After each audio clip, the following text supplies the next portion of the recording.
Olá, pessoal. Estou aqui com meu primo, Alex Amaral, esse grande betinense, essa pessoa maravilhosa que tem uma história incrível para contar pra gente e relembrar os velhos momentos, né, Alex? É verdade. Contar o período que você trabalhou na Secretaria de Desenvolvimento Social, aquele trabalho maravilhoso que vocês fizeram, juntamente com a mamãe, juntamente com a Dirce. Sim. Né?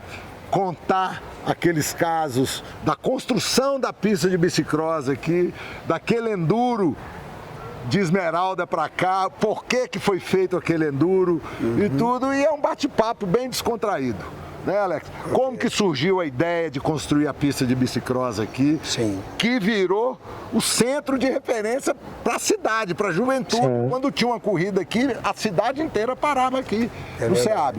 Trazia movimento, trazia muito esporte para Betim, né? É verdade. E como é que foi, Alex? Como que surgiu a ideia? Primeiro te agradecer, né, cara? Eu acho que é muito significativo para mim estar aqui, né? Eu acho que esse lugar me remete a boas lembranças, né? Falar do bicicross, falar do SEAB, falar dessa pista aqui que surgiu em 83, enfim, cara. E muito perto de uma data tão especial aí, né, cara? Os 39 anos, né, do falecimento do Tibio. Eu acho que ele está sempre aí nas nossas lembranças, nos bons momentos, nas boas lembranças. Eu estou sempre comentando às pessoas esses momentos. Fiz isso no domingo com meu neto e a minha filha, Fernanda, de 30 anos, no Horto. Estávamos lá brincando de bola e eu mostrando a Fernanda o Horto, aquela pista redonda, que era a pista de patins, enfim. Estou falando de uma obra de 1974, né, cara? E o quanto que ela ainda é representativa para todos nós. Meio século. E eu que já estive ali jogando bola, eu que já estive ali enquanto jovem, estava ali como avô agora com meu neto, né? Então acho que estar aqui é muito significativo para mim. Lá pelos anos de 82, né, quando seu pai retorna à prefeitura, quando a gente estava à frente daquele primeiro momento, né?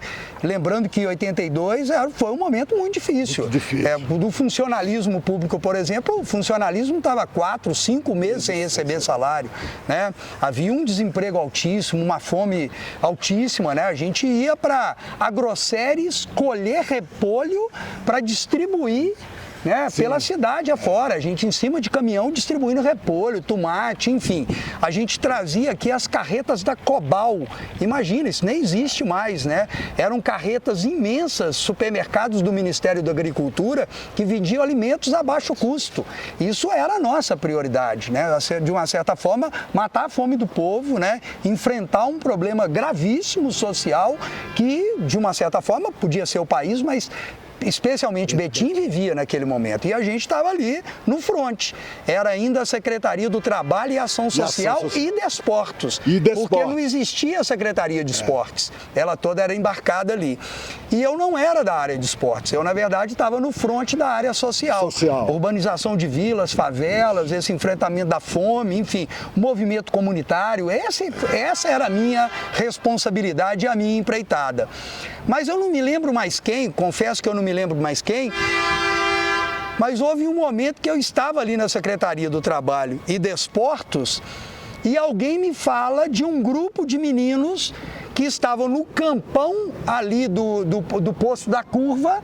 Ali tinha aquele campão imenso ali atrás, que tinham lá marcado uma pistinha de bicicross com latinha de óleo, feito uns barranquinhos para pular e estavam lá brincando de bicicross. E me chamaram, né? Não me lembro mais quem. E falou: Alex, vai lá, pô, dá um apoio para aquela meninada lá, cara. Tem uns meninos ali de Betim, era o Rato. Depois eu fui ver que era o Rato, era o Neném Batemarque, era essa meninada. Roger, era a meninada da cidade. E eu fui lá. E realmente eles tinham feito uma pistinha lá, marcada com lata de óleo e tal. Voltei e conversei com o responsável do esportes. e falei, olha, tem uma meninada assim, pô, passa por lá, cara, olha, o desejo da meninada é participar das competições que já existiam em Minas. Nós tínhamos 3 pistas naquela época.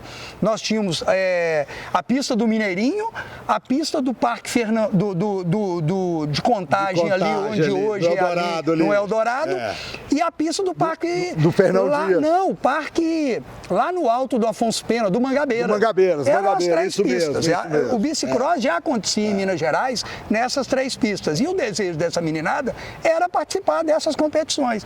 Enfim, fui lá, passei a bola, pedi uma intervenção, passa-se um tempo. Fui lá cuidar das minhas coisas, que não era pouca coisa nada, né? Sempre trabalhando muito aí.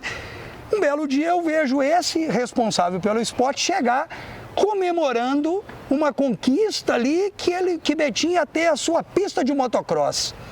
E aí eu falei, motocross? Pô, tudo bem, Betim historicamente tinha aquela pista de motocross antiga ali, né, que já tinham acabado ali, e tal. Mas eu virei e falei, pô, motocross? Aí eu virei e falei, e o bicicross, cara? Você tem notícia? Não, isso aí tá na pauta, uma hora a gente vai conversar sobre isso, e eu não achei assim. Eu, particularmente, o meu sentimento foi de descaso, sabe? Aquela meninada que estava lá, com as bicicletinhas velhas, purando barranco. E aí eu fui lá e falei, moçada, qual que é o negócio? Ah, queremos participar. Então vamos embora, vamos organizar primeiro. Isso tem que ser organizado, a gente tem que conversar com os pais, estabelecer regra, vai viajar, vai subir em cima de caminhão, porque eu tenho caminhão, não tenho ônibus. Era o meu caminhão de obra. E aí a gente começou a reunir, chamei os pais e tudo, e o seu pai esteve na primeira reunião, quando nós estávamos conversando com os pais, estabelecendo algumas regras para fazer a primeira equipe de Betim, e a gente estava naquele momento discutindo o nome. E o seu pai chega e fala assim, por que vocês não pensam em Albatroz? Foi o seu pai que deu o nome Albatroz. E o porquê Albatroz? Um pássaro grande, imponente, que faz voos longos, veloz. Então pronto, aí foi a Albatroz. E ali nasce a Albatroz. A gente já nasce participando das competições fora, indo de caminhão. Era pista do de Tião, contar, não é isso? do Tião, do Pedro Linguiça. Do Pedro Linguiça, do Pedro. Isso mesmo. E a gente nasce participando dessas competições aqui em Eldorado, Mineirinho lá, e o seu pai me chama e fala, olha, vamos fazer uma pista em Betim. Começa um projeto, faz um rabisco aí, chama essa turma aqui, porque Betim já tinha, Minas Gerais já tinha a equipe da Endless, da Tecnomoto, já tinha equipes bem estruturadas, era já muito profissional em Belo Horizonte, né? Mas a gente sempre foi o primo pobre, que chegava de caminhão, as bicicletas eram sempre as mais velhas, pneu careca, enfim, a gente sempre teve muita... Camisa era algodão, da Ering, a gente era o primo pobre do bicicross. Mas aí acontece a pista, né? Essa pista, seu pai topa a construção da pista, seu pai topa o projeto que a gente trouxe, executa, foi uma pista feita, se não me engano, em 5 meses, aqui no SEAB. Então, assim, ele onde a gente planta... tá aqui, ó. Exatamente, ele planta a pista exatamente aqui no centro da cidade, numa área que não tinha nada, porque isso aqui era um brejão, não era estacionamento, não era nada. E foi uma pista muito simbólica. Imagina, daqui saíram campeões brasileiros, campeão de Copa Brasil, daqui nós participamos de 3 campeonatos mundiais, fomos ao Chile, fomos participar de Mundial na Bahia, né? Daqui nasceu o movimento que criou a Federação Mineira de Bicicross, que criou a Confederação Brasileira de Bicicross, foi quando nós lideramos o movimento da independência do bicicross e do reconhecimento do bicicross como esporte, desligando do ciclismo. Né? Porque nós éramos ligados à Federação de Ciclismo. E aqui, nesse lugar, é realizada a primeira competição nacional da IBMXF. Da Liga do Bicicross. Então, a gente lidera um movimento de rompimento com o FIAC, é chamado de pirata. Eu, em Minas Gerais, no Jornal Diário da Tarde, pelo Gilberto Santana, jornalista, que fazia a coluna do ciclismo, falava, o pirata do bicicross. Quem que era o pirata do bicicross? Era o Alex de Betim. Por quê? Porque liderava o movimento em Minas de rompimento da Federação Mineira de Ciclismo. O Saito em São Paulo e os Martinellis no Paraná. foram as 3 federações criadas e as 3 que criaram a confederação. E quando a gente cria esse movimento, assume, rompe, e olha, agora vamos realizar a primeira competição nacional para mostrar a força e a unidade do grupo. Qual é a cidade escolhida? Betim. Betim. Então a gente traz para aqui a primeira competição nacional da IBMXF. Um dia antes da competição começar, já com as delegações todas em Betim, o Brasil inteiro, no Colégio Raul Saraiva Ribeiro, chega a notícia de que a Confederação Brasileira de Ciclismo iria vir com mandato de segurança para impedir a prova. Eu vou à casa do único juiz de Betim, Dr. Fernando Pedroso. Doutor Fernando Pedroso. Digo a ele o problema, ele diz para mim o seguinte: vai lá fazer a sua prova que o resto é comigo. Olha. E a competição acontece. E a primeira edição da Bici Sport, que era a Revista Nacional do Ciclismo, traz a matéria da capa. A prova da dissidência, sucesso total. Olha. Betim, a prova da dissidência, sucesso total. Se eu não me engano, eu tenho essa revista, Alex. Você deve ter. Eu não tenho. Eu acho que eu emprestei para alguém, foi, né? É. E aí você vai ver naquela revista, inclusive, a página central trazendo a foto de Betim. Eu tenho essa revista. Então, acho que assim, são só bons momentos, né, cara? Hoje eu vejo essa meninada advogado, hoje eu vejo essa meninada médico. Família já. Hoje eu vejo com filhos da pista filhos, nova lá. netos. Hoje eu vejo, recentemente eu tive com o Ricardo Coimbra, advogado e dono do escritório de contabilidade. Imagina, cara, o Ricardo Coimbra saiu comigo daqui com 9 anos de idade no ônibus de carreira para Novo Hamburgo, no Rio Grande do Sul, para correr uma competição nacional. Aonde, né? Que isso... Então, assim, bons momentos, Alex, cara. Eu tenho a planta dessa pista. Pô, cara. Eu coloquei ela num vidro, moldurei e emprestei pro Rato lá pra pista nova. Falar nisso, até bom lembrar que eu preciso pegar, que isso é uma lembrança muito grande. Eu acho que foram bons momentos, né? E tenho, assim, a lembrança como se fosse hoje do seu pai aqui, em cima do caminhão, me dando a mão, me cumprimentando. Assim. No dia da inauguração, quando ele desce para aqui, puxa a fita com o Paulo Markson e sobe para o caminhãozinho, que é o caminhão simbólico da prefeitura. Damas, né? Com o Paulinho do Damas.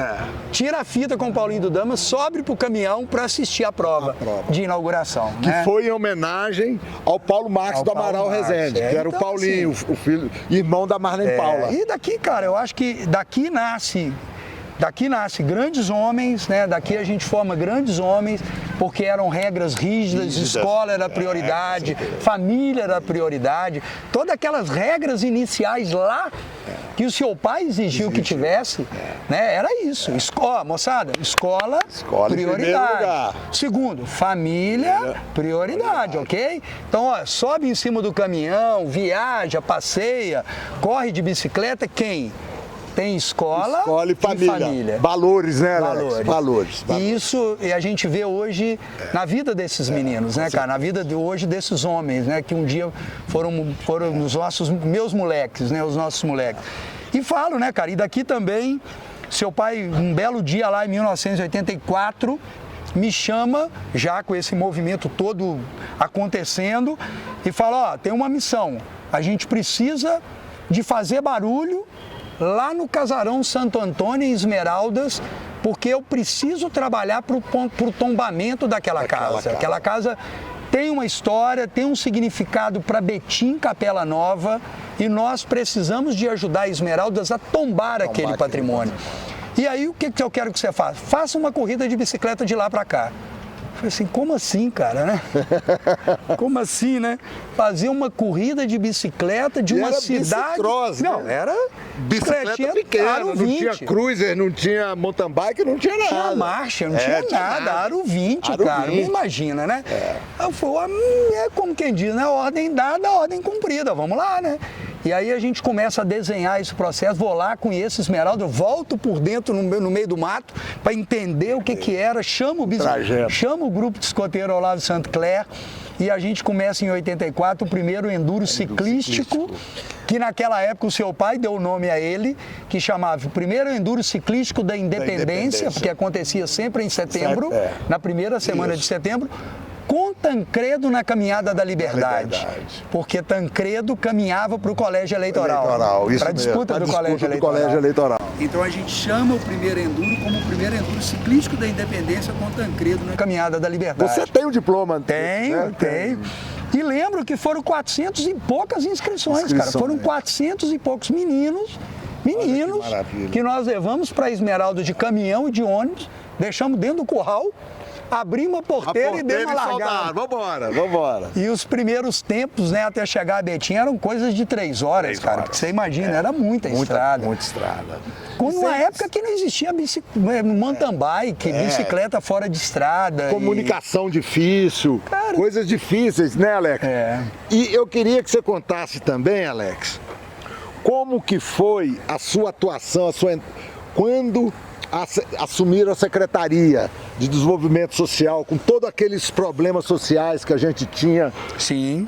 A gente tinha com aqueles problemas. Sim. Betim passava por uma situação muito difícil. Sim. Né? Desemprego, fome, funcionário público com 4, 5 meses sem receber, sim. famílias todas passando fome, Sim. sem moradia e tudo. Eu queria que você desse uma explanada para a população de Betim, porque a história é muito importante, Sim, né? Eu acho que... Eu tenho até um livreto que seu pai fez, né? Eu tenho esse guardado, que a capa é Aqui Jaz Betim, né? Preto, de branco. E ele trazia exatamente o retrato que a cidade vivia exatamente naquele momento, né? A missão da Secretaria de Ação Social era gigante, né? Porque a realidade era uma realidade de fome, exatamente de fome. Que não era só o desempregado, era o empregado também, porque o funcionário da prefeitura era 4 ou 5 meses de salário atrasado. Então, assim, primeira missão, vai a campo e a gente precisa de pôr comida na mesa para esse povo. Primeiro, precisamos de pôr comida na mesa, arroz e feijão, né? Arroz e feijão nesse povo. Então, a gente articula com a Cobal, começa a trazer as carretas da Cobal para a cidade, rodar com essas carretas da Cobal, que era um programa do governo federal de aquisição de medicamentos, de aquisição de gêneros alimentícios, né, de primeira necessidade, a preço de custo. Então a gente, por 1, 2, 3 anos... também através do seu Vigiano, do Rui Medina. Exatamente. A gente faz um movimento com o seu Vigiano e com o... Rui Medina, da Dona Leila? Da Dona Leila, e tinha também o da Tequinha. O Álvaro da Tequinha. E aí eles abrem a Agroceres pra gente para falar, olha, a nossa contribuição é a produção, o que nós queremos é a semente. A semente. Então se serve para vocês o repolho, que a gente parte no meio, tira a semente e a fruta.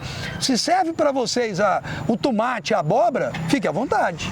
Mas era um desafio gigante, porque eu lembro de ir para lá, colher, pôr caixa nas costas e carregar caminhão. E inclusive os filhos da Tequinha e do Álvaro eram do bicicross. Era do bicicross. Então assim, tem lembrança disso, cara, de ir pra lá colher. É simplesmente entrar pra dentro, porque naquela época nós estamos falando de uma prefeitura de 700 funcionários. Estamos falando de uma prefeitura onde você fazia de tudo. De tudo. Tinha aquela história de que, meu negócio... Não. Fazia de tudo. Você limpava chão, E com um detalhe, cara, uma coisa que eu acabei lembrando aqui agora. Na Secretaria do Trabalho, a gente começou a observar que as pessoas vinham em busca de emprego, porque lá atuava o Cine, e muitos ficavam por lá o dia inteiro aguardando alguma vaga, porque a gente tinha prospecção. E a gente via que muitas dessas pessoas ficavam o dia inteiro sem comer, cara. Eu num cafezinho ali, toda hora tomava um cafezinho, e a gente falou, opa, tem que fazer um sopão aqui. E por 4 anos, 5 anos, nós tivemos ali um sopão que era... Eu lembro disso. Canjiquinha, pé, pescoço e asa, porque tinha um frigorífico que nos dava congelado pé, pescoço e asa de frango, e repolho e canjiquinha. Então, assim, 5 anos, e a gente comia ali, cara. Não era só pra eles, não. Era... Por 5, 6 anos da minha vida, eu simplesmente almocei naquele lugar. Era a Dona Lia, ali da cantina. Dona Lia, isso mesmo. Que hoje é a nossa amiga Dona Lia, aposentada aí, que pode nos ouvir e lembrar do sopão. Era canjiquinha, pé, pescoço e asa, canjiquinha e repolho. Durante 5 anos, canjiquinha, pé, pescoço e asa, canjiquinha e repolho, né? Por quê? Porque era exatamente para atender essas pessoas que ficavam por ali o dia inteiro. E uma outra coisa que eu me lembro e que para mim foi muito forte é que quando a gente chega na secretaria, as gavetas das mesas estavam fechadas. Então traz lá da carpintaria da prefeitura, meu amigo Nozinho, João, né, essa turma toda, o João inclusive faleceu recentemente, né, um grande amigo, para abrir as gavetas. E uma das gavetas que abriram estava cheia de chave. E aí, que chave é essa, que chave é essa, que chave é essa? Eram as chaves do Romero Gil. Do Romero Gil. Do conjunto Romero Gil. Pronto, já estava pronto, as casas a Minas Caixa tinha concluído, entregue as chaves para a prefeitura. Ela estava fechada, 100%, 360 ou 390 casas, e as chaves estavam ali. Pô, aí. Vamos na Minas Caixa saber quem é dono. Já foram distribuídas? Tem dono? Quando a gente pega a listagem, para nossa surpresa, só bacana. Ex-vereador, papapá.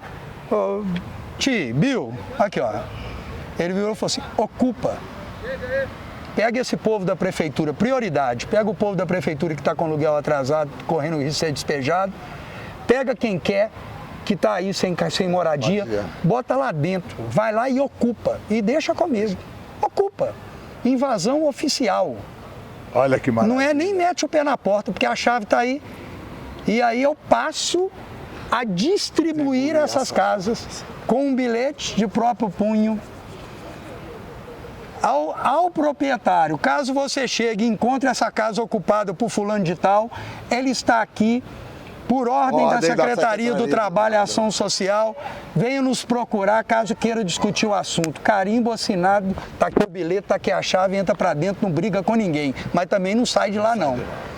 E a gente ocupa 360 ou 390 casas com essas pessoas. E depois obrigamos a Minas Caixa a renegociar a vida com essas pessoas.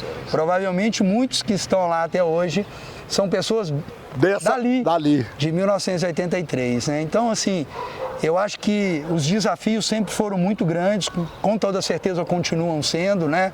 Nós que conhecemos Betim, isso é uma realidade colocada e será sempre, né?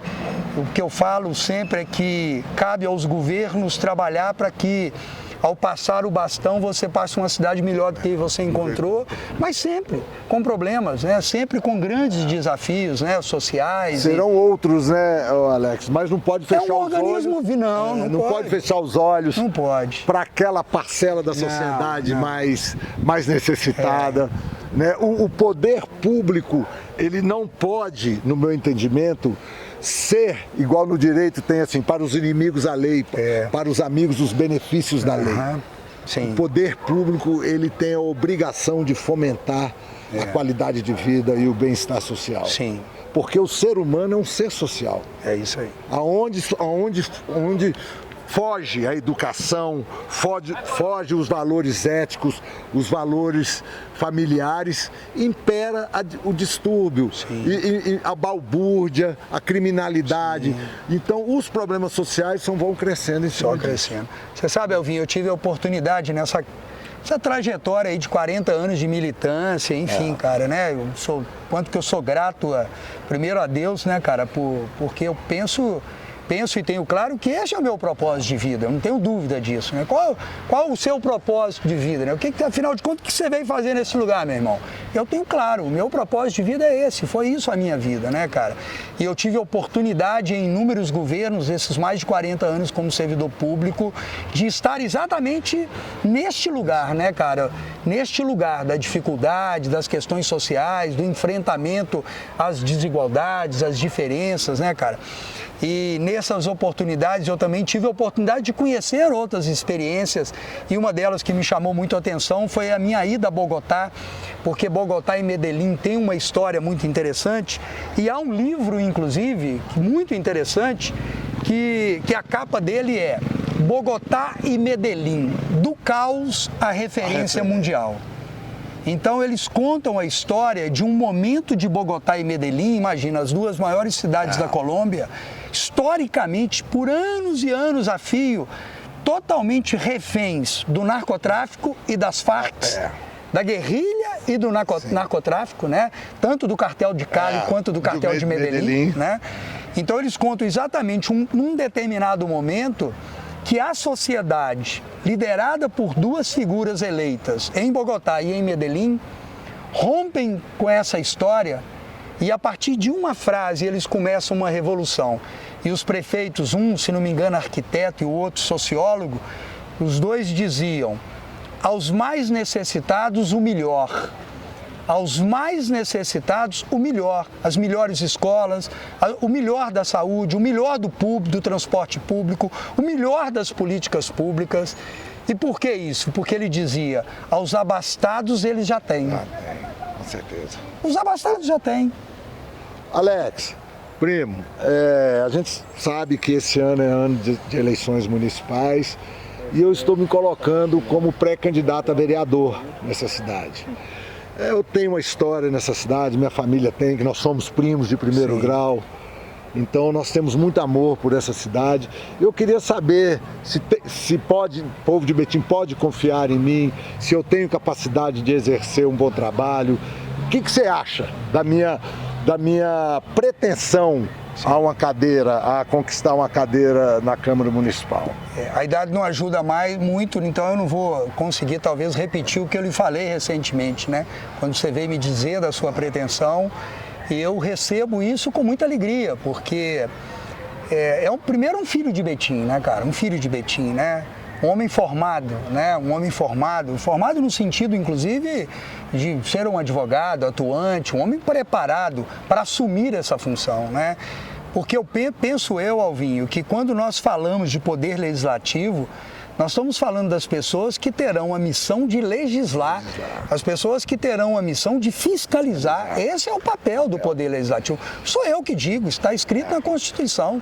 Né? Quando a gente vai à Constituição entender o que é o papel do Poder Legislativo, o que é o papel do Poder Executivo, o que é o papel do Poder Judiciário, o que é o Executivo, o que é o Judiciário, essa coisa confusa que se tornou hoje, né? Essa independência dos poderes e papéis de cada um deles, é muito importante que a cidade entenda qual é o papel do Poder Legislativo, o que é o papel do vereador, qual é a missão do vereador, qual é a responsabilidade de um vereador. E eu falo isso enquanto um ex-legislador da cidade, né? Então, quando eu vejo pessoas como você, quando eu vejo pessoas se dispondo a isso, a esse papel, né? se colocando para exercer uma função pública, né? Porque isso é uma função pública. É um trabalhador da cidade, é alguém que se dispõe a trabalhar para a cidade, mais do que nunca servir a uma função pública. Então, assim, eu tomo isso com muita alegria, né? Pela sua história, porque, te conheço, moleque, te conheço menino, né? Pô, tenho 62, você tem 57, pô, né? Então, assim, te conheço, né? A gente cresceu junto. Teve a oportunidade de vivenciar esse bicicross e tudo isso que a gente contou junto. A gente estava participando do primeiro enduro de bicicleta do Brasil, de Belo Horizonte para Ouro Preto junto. É por te conhecer, é por saber da sua capacidade, é por saber da sua origem, por saber do seu avô, né, cara? Dos seus avós, né? Um meu avô, outro. Seu avô Correia, né, cara? Grande figura, né? Então, assim, sua mãe, seu pai, toda essa história. E que bom, cara, porque foi o que eu te disse e que eu quero repetir aqui, né? É a raiz do Bill, né? É aquele que do Bill, né? Aquele que do Tibiu está aqui, né? Com todo respeito à sua mãe que fez o movimento de Ímia, você foi um bravo guerreiro, né? Você quer meu lugar, de dizer, aqui é meu lugar, essa é a minha cidade. Aprendi muito com você, isso, né? Não, é aqui que eu fico, né? Imagina, cara, toda a família foi por uma questão de necessidade naquele momento, mas você foi o cara que ficou. Batalhou, ralou, passou muita dificuldade, cara, longe de família, longe de todo mundo, sozinho, mas tá aqui, ficou na sua cidade, né, acreditando que poderia contribuir com ela, como tem contribuído, e eu penso que a cidade pode confiar no seu mandato, porque eu confio na sua questão. Muito honrado. Muito além de primo, é mais do que isso, cara, né? Muito honrado. É o cara que vai estar na Câmara Municipal para me representar enquanto cidadão, enquanto betinense, porque é isso que precisamos naquela Câmara, pessoas que estarão nos representando enquanto a gente já está de saída, né, cara? Porque eu, de uma certa forma, nos meus 62, é bom ver que pessoas de bem, pessoas preparadas se dispõem a um papel, muitas vezes, tão difícil, né? e que pessoas de bem, ao contrário, vão se afastando ao invés de ir para dentro. As pessoas falam muito assim, eu quero distância de política. Muitas pessoas me falam isso, né? Pessoas de bem. Eu quero distância de política. Eu falei, cara, tá errado, velho. Porque aonde não impera a luz, vai imperar as trevas. E quando as pessoas de bem se afastam, o que você espera do que fica? Não há que esperar nada, velho. Né? Então, ao contrário, a sociedade precisa ir para esses espaços, ocupar esses espaços de poder, para que, de fato, esses espaços devolvam à sociedade aquilo que ela espera. Né? Um governo decente, políticas decentes. Né? E pela tripartição dos poderes, o verdadeiro representante do povo está no poder legislativo. É verdade. É verdade. É do poder legislativo que é o representante do povo. Aí. E é isso. Então é de muita importância e são momentos cruciais a questão das eleições. Sim. Em qualquer país, em qualquer nação e em qualquer grau. Seja eleições federais, eleições estaduais e eleições municipais. Eu não poderia ser diferente, eu te falei isso e quero aqui deixar registrado, né? Quando você me manifesta esse desejo, falo, Alvinho, saiba que seu pai começa lá no Legislativo Municipal. E seu pai depois se torna prefeito por 2 vezes nessa cidade.